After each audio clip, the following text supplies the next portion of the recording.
Nike finally delivers Caitlin Clark PE. Is this the first Caitlin Clark exclusive Nike commercial since she's entered the WNBA? I know she's made a cameo here, she's made a cameo there, she was featured as part of this rollout here, featured as part of this rollout there, but is this our first official Caitlin Clark solo commercial? Nike just made the biggest mistake in WNBA history, and Caitlin Clark didn't even have to speak to expose it. While A'ja Wilson was handed every marketing tool, custom logos, elite campaigns, and millions in ad spend, Clark quietly laced up a pair of repurposed Kobe's. 60 seconds later, Nike's website crashed and every pair vanished. Resale prices tripled, fans camped outside stores, and the hype was instant. But this isn't just about sneakers. It's about a power shift Nike ignored for too long. A homegrown star who sold out arenas without asking for attention, while the brand kept betting on someone they tried to manufacture into a movement. And beneath the surface, jealousy, racial narratives, and a billion-dollar lesson Nike had to learn the hard way. I just felt like across the board, this commercial was a 10 for 10. And a lot of people have been getting on Nike because they don't feel like they have been promoting Caitlin as much as they should. But I will say we have to give credit where credit is due. I feel like in the past month or so, they have been tweeting about Caitlin more, and then obviously with the shoe release, they made this super sick commercial to promote it. And of course, just today, Caitlin Clark's new Kobe PE shoe sold out in less than a minute. And I saw so many tweets about this, so many people who were so sad that they missed out on this shoe. I saw that there was this one Dick's store and people were lined up around the corner, like camping out, trying to get the shoe. This isn't marketing anymore. It's a cultural reset. And by the end of this video, you'll see exactly why Caitlin Clark is changing the game, on and off the court. When Caitlin Clark's Kobe PE dropped, it wasn't just a sneaker release, it was a cultural explosion. In under 60 seconds, every last pair was gone. 13,000 units vanished like they were never there. Nike's website didn't just lag, it collapsed. Fans were refreshing non-stop, bots were battling for pairs, and the resale market lit up like wildfire. By the end of the day, prices had tripled. $190 retail turned into $600 on GOAT and StockX. And just like that, a silent message had been sent across the entire sports industry. These things is some fire. I'm telling you, where there's smoke, there is fire, and these things is hitting so hard. And who got a bot? Who a shoe plug? Because I need 2 pairs. I need one for the sneaker wall, and I need one for my feet, because these things is hitting right here, and no, I don't want to pay $600 on GOAT. This wasn't a promo-fueled frenzy. Clark didn't have a multi-week teaser campaign. There were no influencer packages or sponsored posts. No countdown clock, no flashy rollouts. Just a single athlete, her name, and a pair of sneakers that barely made it onto shelves before getting snatched away by thousands of fans. Now compare that to A'ja Wilson's launch, a rollout Nike spent 2 years preparing. They gave her a custom logo, soulful tributes to her family on the sole, and even commercials directed by Malia Obama. It was polished, strategic, and expensive, but it didn't move. No sellouts, no site crashes, just empty buzz and shelves that still had boxes by the end of the week. I lost all respect for A'ja Wilson. I don't want to hear her opinions. I don't care what she has to say from this point on. When you keep a Nike deal 2 years in secret while you're spewing all that crazy stuff about Caitlin Clark in the Time magazine, read it. Read what she said in the Time magazine. Yet you had a Nike deal the whole entire time. Clark didn't have a signature shoe. She didn't even have her own logo yet. These were just player editions, modified Kobe's, and they still outsold Wilson's fully custom, heavily backed launch by a mile. No PR team, no rehearsed speeches, just raw star power and an audience that couldn't get enough. What happened here wasn't an accident. It was a moment of truth, a reality check. Caitlin Clark isn't just another athlete in the league. She's a full-blown economic engine, and Nike, whether they were ready or not, just had to watch the entire internet tell them what they should have realized months ago. She's the face of the future.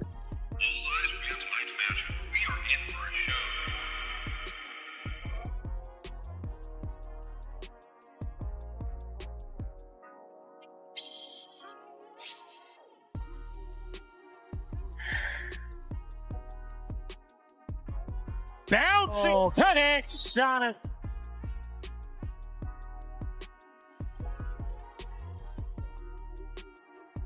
lays it in on a delectable dime for Caitlin Clark.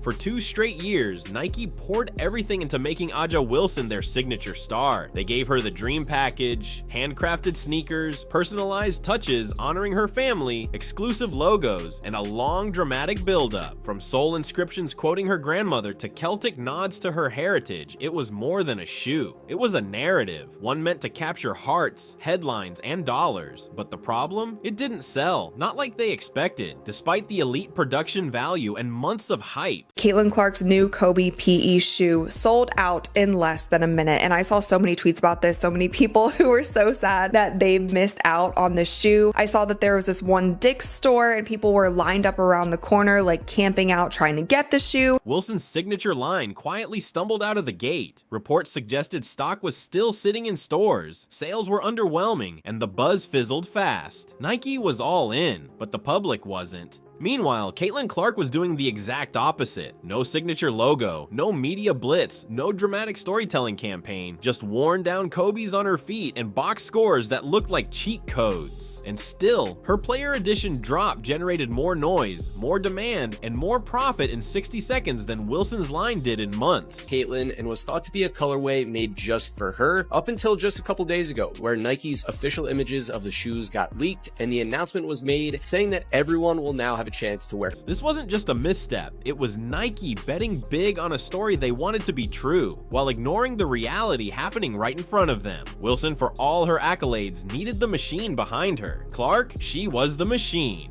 Former Nike execs even came out of the woodwork, calling the company out for fumbling the opportunity. One former head of basketball marketing openly criticized their choices, saying they nearly let their golden goose slip away. That's not just regret, that's panic. And now, after 2 years of calculated storytelling around Wilson, Nike is scrambling to pivot toward the woman who didn't need a story written for her. So it's finally here. Caitlin Clark sneakers from Nike is finally dropping. She was signed to them last year, and the sneakers is a year late in my opinion, but nonetheless I'm excited because these sneakers is finally coming out. But what does annoy me a little bit is that this is a collaboration with Kobe. Now, Kobe, respect to Kobe, the legend, rest in peace, great basketball player. Because she was already writing it herself on every court she stepped on. As Nike shifted the spotlight toward Caitlin Clark, the tension behind the scenes started to spill into the public eye. Aja Wilson, once the centerpiece of Nike's WNBA campaign, wasn't just losing market share, she was losing patience, and fans noticed. It started with subtle shade in interviews, but escalated when Wilson made headlines in her Time magazine feature, hinting at privilege and media favoritism. The timing couldn't have been worse. While Clark faced an onslaught of hate, criticism, and racialized backlash just for being the face of a cultural moment, Wilson stayed silent, not once stepping up to calm the noise, not once saying, relax, she earned it. Nike released the shoe this morning for $190. That was the going rate for the signature sneaker. Now, I'm here to tell you, as you guys can see right here on Google, just type in Caitlin Clark Kobe 5. StockX, currently right now, they're going for $345. On GOAT, they're going for $386. At Flight Club, you're looking at $375. Must mind you, these sneakers was just released a few hours ago. These sneakers were retail for $190. This is the Caitlin Clark defect. That silence spoke volumes, because in a league that preaches unity, Wilson's refusal to defend Clark while privately holding a secret Nike deal for 2 years felt like betrayal to many. She could have said one line to cool everything down. I got a deal too. Just be patient, it's coming. But she didn't. Instead, she let the narrative snowball, that Clark was just another privileged white girl being handed the spotlight, when in reality, Clark had earned every bit of it through performance and impact. This wasn't about race, this was about results, and fans knew it. Wilson's energy shifted. The confidence that once defined her turned into something else. A need to prove herself, to be crowned, to be respected at all costs. But while she was busy demanding flowers, Clark just kept her head down, pulling crowds, shattering records, and becoming a phenomenon without ever needing to say a word. This wasn't just brand drama, it was a quiet rivalry turned loud, one woman campaigning for the throne, the other accidentally inheriting it.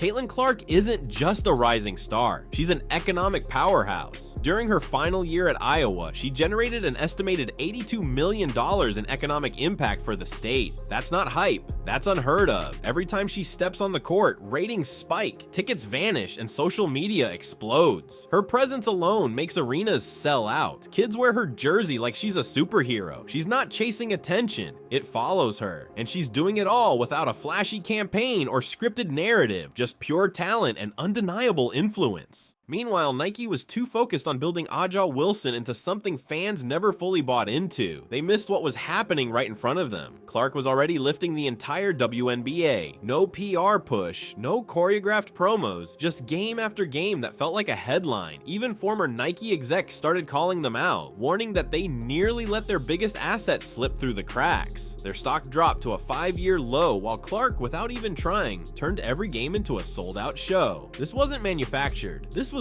real, and Nike finally had to admit they'd been betting on the wrong horse, while the actual star had been wearing their logo the whole time. Nike didn't just miscalculate, but they flat out ignored the obvious. For years, they tried to engineer Aja Wilson into the face of the league. Signature shoes, big budget commercials, a carefully built image. They gave her every advantage, every opportunity, every platform, but none of it moved the public the way they hoped. And then came Caitlin Clark. No signature line, no official campaign, no stylists, slogans, or cinematic rollouts. Just hand-me-down Kobe's and highlight reels. Yet her shoes sold out instantly. Her name crashed websites. Her impact outshined years of Wilson's promo in a matter of minutes. That's when Nike realized they weren't leading the culture. They were chasing it. Wilson had everything, on custom branding, Olympic medals, WNBA titles, but the buzz never translated into real traction. Meanwhile, Clark was creating pop culture moments without lifting a finger, just by existing, just by playing. And the difference? Authenticity. Clark didn't need a push. The public had already chosen her. Nike now finds itself scrambling to pivot, quietly shifting resources, dropping new Clark content, and finally leaning into what they should have done from the start. Because for all their strategy and marketing muscle, they forgot the one thing you can't fake: connection. Nike's biggest mistake wasn't just picking the wrong face of the WNBA, it was thinking fans would fall for a scripted narrative over genuine excitement. With Aja Wilson, they tried to tell a story. With Caitlin Clark, the story told itself. Wilson's brand was built on checkboxes, empowerment messaging, polished marketing, and symbolic storytelling. Nike wanted her to represent a movement, but the movement never moved. Despite every effort, the campaign around Wilson felt more like a marketing obligation than real momentum. Clark, on the other hand, became a pop culture force overnight. Her rise wasn't politically charged or perfectly curated. It was organic. She played ball, fans showed up, and the internet took care of the rest. She didn't ask to be the face of anything, she just was.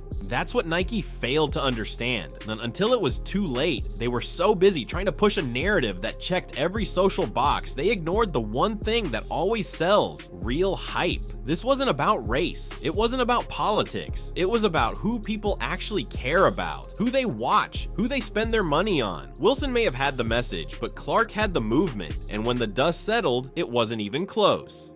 The difference in how fans respond to Aja Wilson and Caitlin Clark isn't just noticeable, it's massive. Wilson's shoe drop came with months of prep, teaser campaigns, influencer packages, PR runs, studio quality commercials. Everything was by the book, yet the buzz barely registered outside of hardcore WNBA circles. No lines around the block, no website crashes, no viral moments. Meanwhile, Caitlin Clark posts a single photo and the internet melts down. No promo needed. Her shoes sell out in 60 seconds, resale markets explode, and fans literally camp outside stores just for a chance to grab a pair. It's not marketing, it's magnetism. Wilson's engagement feels manufactured, carefully timed posts, media interviews, and rollout plans built by a team. But Clark's audience is different. It's organic. It's every age group, every region, every demographic, from little girls to middle-aged dads who couldn't name another WNBA player if you paid them. And that's the reality Nike finally had to face. You can't force people to care. You can't buy the kind of wildfire Clark generates just by being herself. Wilson may have the resume, but Clark has the reach. And right now, she's turning every court she steps on into a sold-out arena. That's not a brand push, that's cultural pull.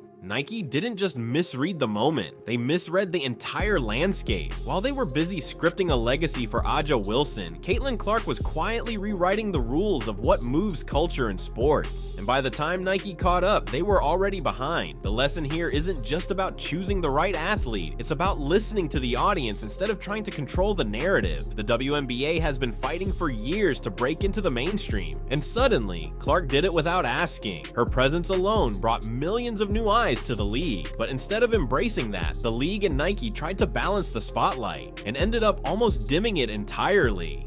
Other brands figured it out faster. Gatorade, State Farm, Wilson Basketball. They leaned into Clark's popularity without hesitation. Meanwhile, Nike hesitated, overthought, and nearly let their once-in-a-generation star slip through the cracks. This wasn't just a missed marketing opportunity, it was a reality check for everyone involved in women's sports. You can't force people to cheer for a player because it fits a narrative. Fans follow what they feel. And right now, Clark's impact is a tidal wave that even billion-dollar companies can't control. The WNBA, Nike, and every brand watching should take note. Moments like this don't come often, and if you hesitate again, you won't just miss the moment, you'll miss the movement. Caitlin Clark never asked to be the face of women's basketball. She didn't beg for the spotlight. She didn't need carefully crafted campaigns or multi-million-dollar promos. She just showed up, dominated, and let the world come to her. Meanwhile, Aja Wilson campaigned, positioned, and waited for a crown that was already being earned elsewhere. She had the brand backing, the trophies, and the headlines, but none of it sparked the kind of fire Clark lit with every step on the court. In the end, Nike didn't crown Caitlin Clark. The market did, the fans did, reality did, and now the gap between her and the rest of the league isn't just a matter of shoe sales, it's a cultural divide. This isn't a forecast. This isn't hype. It's already happening. The revolution is here, and Clark's leading it whether anyone's ready or not. If you support talent over politics, performance over promotion, and earned spotlight over forced narratives, then you already know who the real face of this era is. Comment baby goat down below, like this video, and subscribe with notifications on, because we're just getting started, and trust me, you won't want to miss what comes next.